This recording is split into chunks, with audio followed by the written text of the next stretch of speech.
Welcome back to the show. Today we're talking about something that doesn't get nearly enough attention, but it's absolutely vital to the health of our families, our culture, and our country. If it's the first time you're joining me, welcome to the Wealth Nation podcast. I'm Yolanda. I'm a wealth advisor, and it is my goal on this platform to give you easy, actionable tips, content, and strategies that you can use to manage money well, to live abundantly, and build generational wealth. So today we're talking about stay at home moms or stay at home parents. Now, listen. The decision to be a stay at home parent is never easy. It's tough. It means financial sacrifices.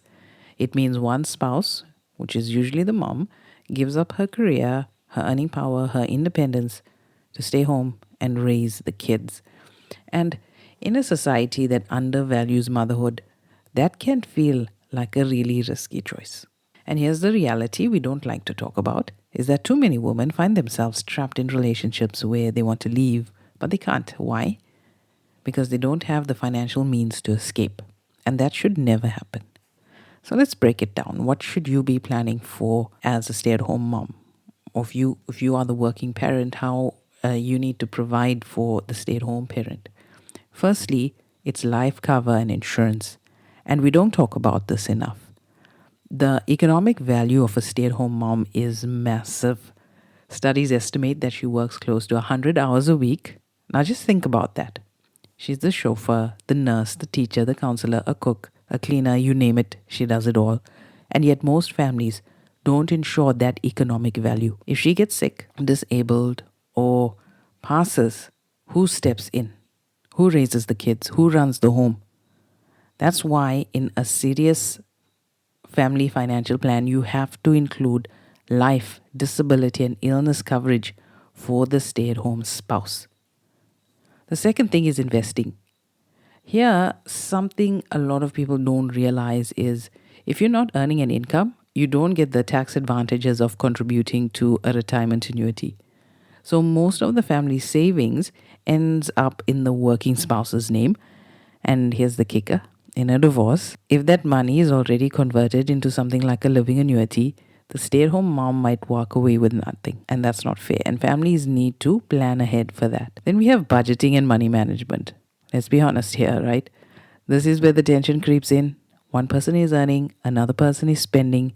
This can lead to resentment. So, what's the solution? Decide upfront, build a joint budget, give the stay at home spouse a defined role in managing the money. She should never have to feel like she's asking permission to buy groceries or children's clothes. That dynamic destroys marriages. Then there's bank accounts. This is practical but huge.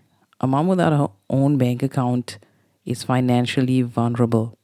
Emergencies happen, husbands get sick, injured, even pass. And if she doesn't have her own account, or at least access to a joint account, she can't pay bills, she can't access credit, she can't build a financial history, and this is dangerous. And then there's marriage contracts. In community of property means everything is shared, assets and the debt. The accrual system is usually fairer because it recognizes what the couple built together. But if you're married outside of community of property without accrual, the stay-at-home mom is in big trouble. She lives with nothing. That's wrong. And couples need to think about this before they say I do. We did do a podcast episode on that. I highly encourage you to go and check that out. I'll mention it in the show notes, which episode that is. It was a good couple of years ago, though. And finally, there's the future chance of the stay-at-home spouse going into the world and being employed again. And it's a fast-changing world. Tech is changing industries, jobs are disappearing.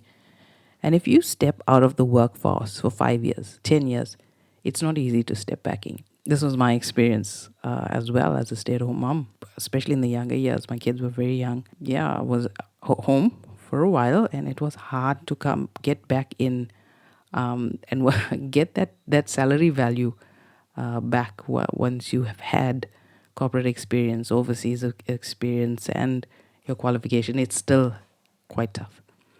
Unemployment in some cases is what is in South Africa 30-40%. I think the unofficial is almost 50%. So re-entering the job market is brutal. This means couples should have a plan. What happens if the stay-at-home parent needs or wants to work again? How do you keep her skills sharp? So here's the bottom line.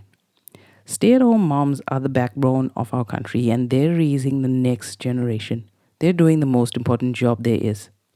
But we need to make sure they're not financially vulnerable, and that starts with being included in the family's financial plan.